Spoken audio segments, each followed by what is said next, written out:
We're back and we're reviewing another set. Which set are we reviewing this time, Tim? So we are reviewing set 71721. The dragon one. The Skull Sorcerer's Dragon. So this is the second largest set of the wave. I'm particularly interested because of the fact it has a dragon in it. I have a little side project where I'm grabbing dragons and making my own versions. So that's the main reason for looking at this one. I mean, this is a Ninjago wave that's around Dungeons and Dragons. We've looked at the dungeon. Now the dragon! We saw that coming. Yeah, so we've got the set in front of us. Now, our camera is a little bit more fisheye because of how big this boy is right here. So, the dragon's wingspan is quite large. We have a very small review space because we're profesh. But what we'll do is we'll go over a few of the features, starting with just the smaller items, then to the actual dungeon, and then to the Skull Dragon itself. I'm seeing some familiar things from our last review. Hence this thing they're standing on, this thing they're standing on, and then everything else is kind of its own shape, but hey, some things we've already seen. Yeah, so that will speed everything up quite a fair bit. Beautiful. Okay, so for the minifigures in this set, we're going to start with the heroes and then we're going to talk about the villains. So in this set we have Nia, which we've done a previous review on, but we'll briefly summarise. Jay, again, another minifigure from the Journey to the Skull Dungeons. And then Kai, which is the newest one to the bunch. Now, I've previously said I really like Nia's torso print. I really like the shoulder piece in the silver, and I do like the silver coloration. I'm not a big fan on the dragon print on the shield, but that's more of a personal gripe than anything. Same thing for Jay. Really like his torso piece. It's simplistic, but it can be used very versatile. I'm a huge fan of his mace wobbles. Yeah, the flail that's down here, slightly off screen. It always wobbles. It just keeps going. Watch, it won't stop. Okay, and now the one we really want to be talking about is Kai. He's the new one. So this is the gold shoulder piece. Same sort of setup as last time. It's got the clip and the stud on the back. It also has this lion printing on the front, which also passes over to his chest piece, as well as the red and the gold for the helmet instead of the red and the silver. I reckon red and gold work well together. I reckon this is a better color mix than would it be for red and silver. The weapon that he uses, I don't quite like. The weapon itself is this machete piece that was introduced with the Jungle City sets onto a gold stud with a hole in the middle of it, and then this like weird hilt on the back of it. I don't like it. I reckon it'd be cool to have it like an outright sword. It's probably based off of some sort of medieval weapon or like from that sort of dynasty or something, but it's not my personal favorite. Now what I'm going to do is I'm going to take all of the armor off of the figures and then we can have a closer look at what's underneath. So these are the three minifigures now with their armor removed. One thing to note is rather than have, like, for instance, one gold arm, Kai has gold arms on both, which the aesthetic of that does work a little bit better. I do want to talk about his torso print because it does match up quite a fair bit with the lion print that's for his shield. I'm just trying to come up with an interesting way to try and bring that onto the... There we go. So the shield does match the lion print that's on the torso. I'm not a big fan of it, I'll be honest. It's just ugly. I'm going to be honest. The lion face is ugly. They could have gone with more aesthetically pleasing lion face. They did not. The big just glob of gold on his chest piece might be a reference to something, or once again that sort of particular art style, but I'm not a fan of it. This is the first minifigure from this wave that I've taken a look at that I'm not a huge fan. And just to add insult to injury, right? We've got this golden shoulder piece. The gold clip on the back is great. It works well, it lines up, it's proper. However, Kai's weapon, when attaching it to the back of it, right? So they're supposed to clip on. Now, I'm not sure if you can really pick up on that on the camera, but the hilt is not properly clipped in, because the top of the hilt and the bottom of the hilt are slightly pushing against the clip itself and it curves off the back. We're stressing the bricks. That's a paddlet. I'm not sure if that was just an accidental oversight or they didn't pick up on that, but it doesn't properly clip into the brick. You can get away with that, but... I couldn't. You'd never let me get away with that. Ever. It's just that tiny little thing, but even if I was to try and move it even a fraction up, right on the back, you can see how much that does not sit straight. Ooh. So Someone goofed. Look, I might be really picky with that, but I have to critique it. I feel like it's a popular opinion to not stress the bricks, though. Yeah. Like, I feel like that's a very important thing not to do. Wow. Now I'm going to rotate the figures around. Yeah. So mad. Stop looking at our butts. Now, as far as the designs on the back, I love that the silver continues around on each one of these. Now, on the back of Kai, he's got this cross pattern, which is basically the belts coming together to a central point, which then fixes the armor at the front. There is nothing wrong with the back print. I just feel like the front print, maybe he could have had some like gold chest piece across the top, or maybe like multiple plates of it, rather than this basically big giant like gold lion head.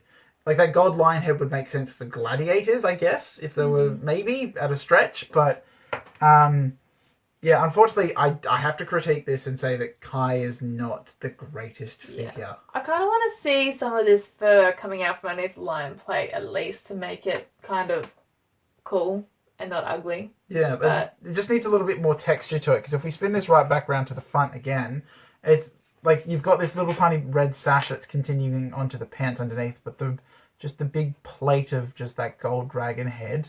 And like, even if it was a circle, even if it was like the shield, but instead it's just this weird lion head shape that doesn't actually look like a bit like a lion head. Anyway, we could complain about that lion head all day. Let's move on. All right. So now we're looking at the 3 villains for this particular set, which is the 2 awakened warrior skeletons and then the Skull Sorcerer himself in the center. Now, I have a few things to say about this particular set of bad guys. The Skull Sorcerer is cool, right? I do like the bat wings on the back of him. I do like the new mask piece, and I'll just quickly pick him up to sort of showcase a few of the real dramatic features of him. So he does have this like runic inscription here on the torso, and this new mask piece. It's a mold that's all together as one. So you've got this white mask on there at the front, attached to the black hat. There's this black head with this angry face and this small little like runic symbol on his head. I don't know what it's up with Ninjago with always making these like really old looking guys on black minifigure heads. He's also got like pointed teeth and green eyes. But like this new headpiece is really nice. I don't know how I'd in particular use it, but it's still pretty cool. And the runes are very cultish as well. This headpiece looks like it would glow in the dark, but it doesn't. So... Oh, that's disappointing. Yeah. Like it's got that like gunk around the teeth and everything like that. It's kind of a little bit creepy, but it does not glow in the dark. But I do really like the bad guy for this wave. This is the cheapest set that you can get him in. He comes in 2 sets, being the Skull Sorcerer's Dungeon and the Skull Sorcerer's Dragon. I do really like his outfit. I am a fan of that. I actually don't like the mask whatsoever. To me, it kind of looks like an alien's face. Like the... Really... Oh, like the classic, like 90s stereotypical alien. Yeah, that's what it makes me think of, but in a hat. So maybe London, Mexico or something. I don't know. Where it's the first hat it could find. It's just, I don't know. I don't like the look of its head whatsoever. Yeah. Now, for the Awakened Warriors, what I'll do is I'm going to take away our Skull Sorcerer, and I'm going to take away one of the skeletons here on the side, and really showcase the big differences between the two, this figure and one of the older skeletons. So back in Castle 2007, there were these black skeletons that you could also get. I have a second-hand one, which is a little bit damaged, but more or less helps me prove my point. They use the same foot piece. They have been using this new skeleton torso for a few things for quite some time, because the original skeleton torso here has got the bar on the side. Just like the original skeletons, all at the start, they had these sort of flaily, loose arms. They then changed over to these clips, and then this is the more modified version of that same body clip as well. So there's a slightly bigger waist, slightly broader shoulders. This is a shoulder piece that sits over there before the actual skull head goes on, which is the new skull head shape as well. Same as to what the dark green, the lime green is. It is this new skull shape, which has got basically a minifigure rounded at the back, so you can put helmets on. But there is one big feature that needs to be pointed out with these guys. And can't really see it from this angle, but when I turn it to the side, you can sort of see already what the issue is. And that is, if you are going to play around with this set as a kid or wanting to pose the skeleton, Right? This skeleton here versus this one here has very limited movability. This one, right, you can bring the sword right up over next to his head, right up that high. Right? This one, it hits the bone on his head. You cannot make him hold the sword any higher. It literally just donks him on the head. Whereas this other one, right, he can even turn his head if he needs to. But for him to attack, that is the highest he can hold his sword. I don't like that.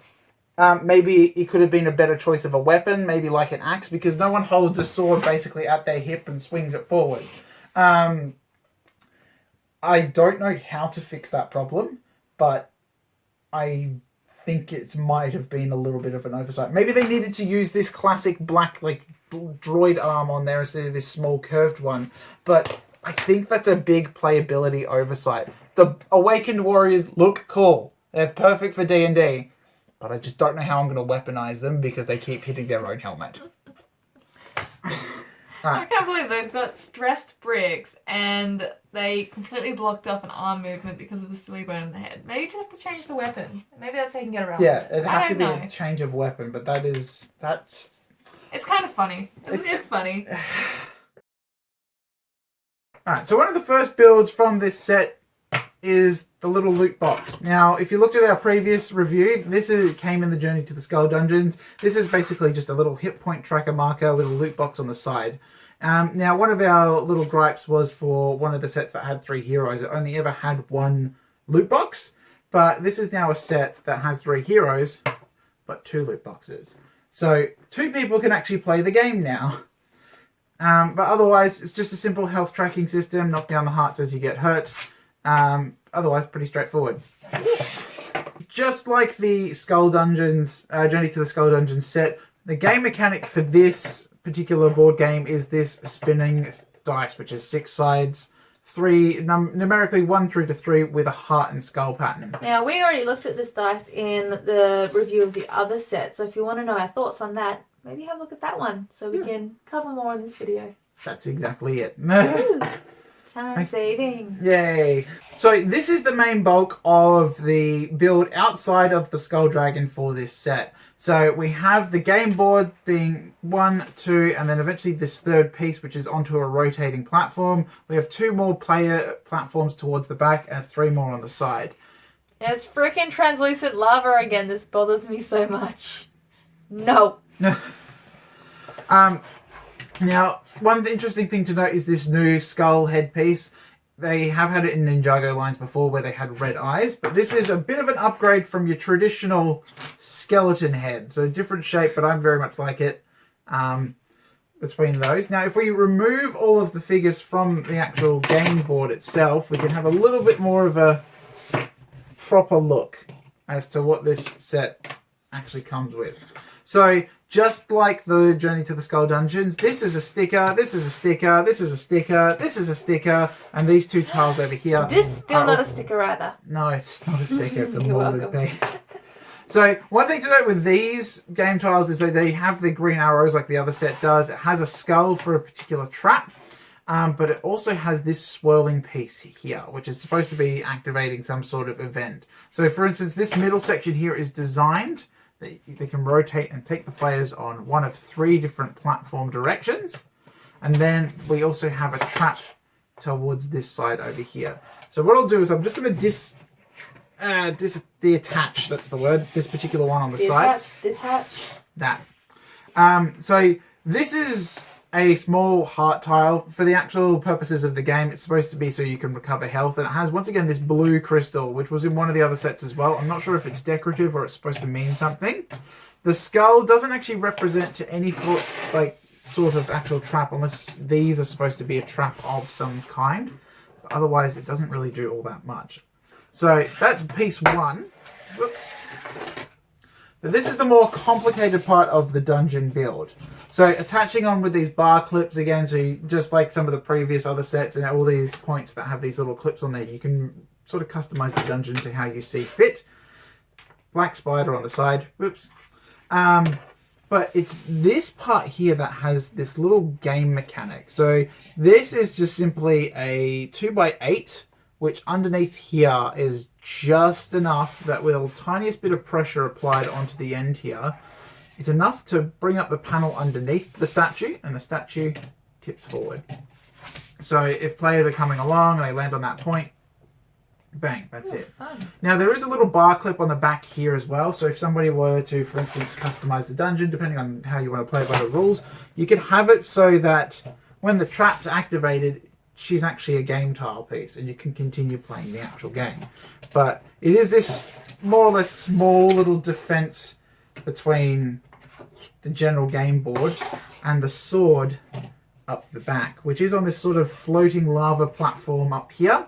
The X marking that you can take whatever goods are in there, and then it has just that white sword. Now this is exactly the same mold as to the black sword that we had before, but inverted colors. I prefer this personally. Still has the markings and the weirdly human skull on the end, which is still a bit odd for me. I'm not sure if the camera really picks up on that, but you can see a little bit of the black mold that's running through the center of it.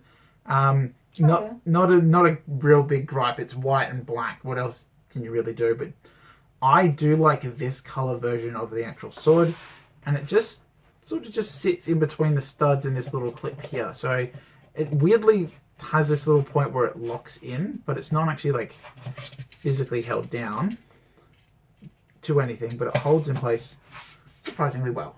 Very cool. So, main feature of the set is the Skull Sorcerer's Dragon. Now, this is a very hard part of the model to sort of encapsulate because of the fact it is quite big. Our camera has now gone the fisheye just to incorporate for it. But the dragon itself, I do like a lot of the aesthetic parts of it. You do have this printed eyepiece, which is new. Still got the full motion of the jaw here as well. It's predominantly all these like just white parts, little small tiny angles to give like the curved shape towards the front. It does have somewhat restricted movement, however, which is a bit of a gripe for me. So these upper shoulder pieces are fixed in place. So this bottom half of the leg can move around, but this top half has like zero posability. It's always going to be like that. So you can try and have him reach out forward and try and claw somebody, but it's no different to him trying to really stand up at all. The motion of the feet do allow you to bend the toes, but otherwise you can't really have a claw to come forward and grab whatever enemy that may be in front of him. Back leg, however, now I'm just going to take the wing off just for example's sake so we can see the rest of the actual model. Back leg has full rotation all around. However, it is always a bent knee. It needs a fire hydrant next to it when you do that. Still a ball joint at the base.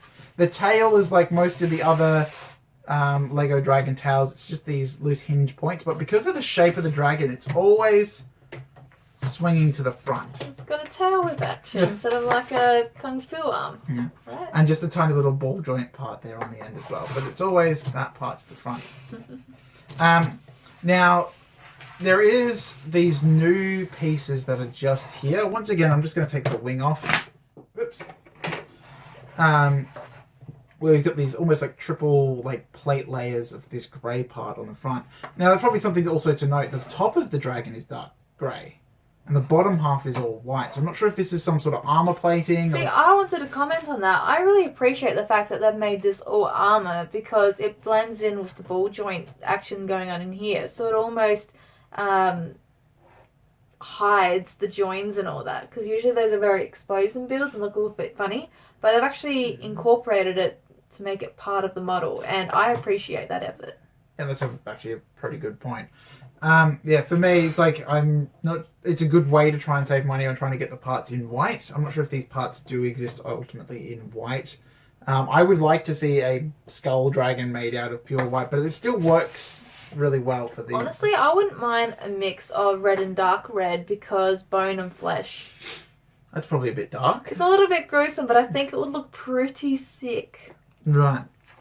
Now, on the back of this dragon, you've got the little spot for the Skull Sorcerer to stand at the top and these little flag banners. These are stickers as well, and they do match the print that is on the torso of the skull dragon. So that like interweave pattern there is on that little flag post. There are also these like dark gunmetal grey sides just here at the top. I should probably use... Yeah, I'm wondering what's going on with that stick there. Yeah.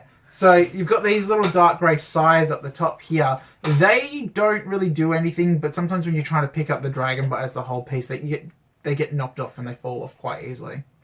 There's also this new type of stud shooter. It's not like new, but it's within the last couple of years, where you shoot a 1x1 flat tile just by pressing this pin part at the back, which I can show you. So it's literally just holding it in place. It's connected to this part here, which is the shoulder joint for the wing. And just fun. Yeah, so it's there's not a lot of like... It's not going to take anyone's eye out, that's for sure. Kept hitting into the back of the dragon, but... Why are you shooting yourself? Why are you shooting yourself? Why are you shooting yourself? More or less just simply just sockets back in. Let's see if I can get an actual decent... It's no game-changey sort of effect. I do like the traditional like spring-loaded shooters, which are the 1x4 ones. Yeah, but those things make me flinch like crazy. This, I feel safe. Okay. But at least it's different from stud shooters, that's for sure. Let's just move those out of the way. Now, one last little thing I want to point out with the dragon before we take a look at the wings. The underside of the dragon is this constructed rib cage. You can also see that there's a red rubber band going through underneath. That's mainly to hold the rib cage parts together. And there's also this translucent green rock orb, which is one of those older pieces, but glad to at least have it in this new sort of colour. And this part here, now this has been used as a wing flap mechanism for some of the previous dragons, like Firstborn from a previous Ninjago wave, which is probably my favourite dragon set to date. But it is quite literally just, I'll take this limb off, but pressing that opens the rib cage just that tiny bit enough to drop this down. Now if you get enough height, it's supposed to explode. But right now it is not, because my table's terrible. Our table, sorry. We can have the table, I'll have the Lego. And inside of the rock we have simply the two black spiders and these two black bones, which once again, they're new pieces. They were also on the skeletons for this particular set. So moving on from that part of the dragon. Now, the big thing I want to talk about for this dragon is the wings. Now, Lego normally use this like thin veiled plastic for the wings. That's usually just to sort of hold it tightly in place, everything like that. This is different, right? This is a fabric. Ooh. It's the same material that they use for a lot of the new minifigure capes. It has a little bit more stretch to it as well. Yeah, that is a bit of an odd fabric. I was like, is it linen? What is this? Yeah, so it's that stuff that they use for the capes now. And the fact that you've got the holes through it, they're not just like translucent clear bits. It's an actual dedicated fabric. The underside is just that pure white side of it, but I don't mind it. I like the cloth wings. I don't like that it's white underneath. I don't see why they couldn't have made the whole cloth black being the predominant colour of the whole thing. I'm not entirely sure of the upholstery process for these types of wings. I mean, you could probably get the other wing and put it to the underside, but they would just be slightly different from each other because it's more or less fabric. They've still got the branding, like they can still write on the fabric there as well. But I do like the bone-like pattern. If I was to make something out of this, I very much would have preferred that to be black on the underside, but I like the change for going for the stretchy fabric. Yeah, it looks far less cheap, I'm going to say. This looks a bit more advanced and worth your money. It just doesn't look like it's for kids. It looks like it's actually made for AFOLs. Yeah, like it's that type of material that it does look sort of torn up. I like it a lot. It's a bit more classy, that's what I'm trying to say. It's a bit more classy. Okay, so we've reviewed every aspect of the set. What are your thoughts? Okay, to me this is two sets in one. The dragon and then the dungeon. The dragon I think is freaking awesome because of the armor plating that's been incorporated, plus the wings, and I like all the details on it. For me, that dragon's a 9 out of 10. 100%. 100%. 90%. 90%. The thing I have I do have a few issues with this. Mostly when you come around to where the sword is. What the heck is going on down here? What is this? You know, that's what I want to point out. Translucent, like what is holding this up? What, I don't, it bothers me. I don't get it. I don't understand and it bothers me incredibly. You don't know how much it pains me. That, see, running lava, holding something up, that means it's squirting from the bottom upwards and maintaining a level platform. Bothers me to all end. It really makes me mad. I could talk about it all day. However, I will not. Otherwise, the overall aesthetics, it looks good. It ties in well with the last set we reviewed. The skulls don't bother me as much. I'm not a fan of the minifigs whatsoever, honestly. I think the bad guys look weird. That's just me. They're not in proportion. They don't resemble any sort of human of sorts. And it just kind of breaks what I know to be a minifig or a Lego. So I'm probably going to rate this about, I'm going to say a 6, maybe a 7 out of 10. Mostly because it still has great playability. That's what's saving this whole set in my head. Yeah, like this to me, well, I'm going to do the same thing. I'm going to focus on the dragon and I'm going to focus on the dungeon part because this is more or less 2 parts of one model, right? So the dungeon side of it, it does feel a little barren. It is used for playability to attach onto a larger dungeon. If you had this independently on its own, it's a bit tricky to try and really justify that build part of it. I do love the sword though in that color. That is the right color it should be. But for the dungeon part of it, it is a little lackluster. I do like the falling statue. That's great. But without anything to connect it to, it is a little bit lackluster. I still like the dice. I still like the concept of the loot boxes. But if we're looking at this part of it here, right, excluding the dragon part of the build, my personal big letdown is the minifigures. I like the Black Skull Warriors, but they could have been done better. The sword hitting the helmet is irritating me a little bit more than it should. And Kai, unfortunately, his armor doesn't strike a chord with me. Jay and Nia, love them, right? They are right. They are perfect for this entire sort of setup. Skull Sorcerer, where Dannii doesn't like the face mask. I like the face mask. It's fantastic. But it's about probably still about that sort of 6 out of 10 point. Whereas the dragon, other than the posability issues, so the legs being a little bit more restrictive and being lock jointed here, I still like the fabric wings. I still like the dragon head. I love the overall aesthetic. So that there is a 9 out of 10 for me. I am looking forward to changing that and making it my own. So that was our review of Skull Sorcerer's Dungeon from the latest Ninjago wave. Make sure to follow us on our Instagram, which is Lego Building with Tim and Dannii, for more reviews upcoming and a little bit more video related content. Yes. Okay, bye! Bye!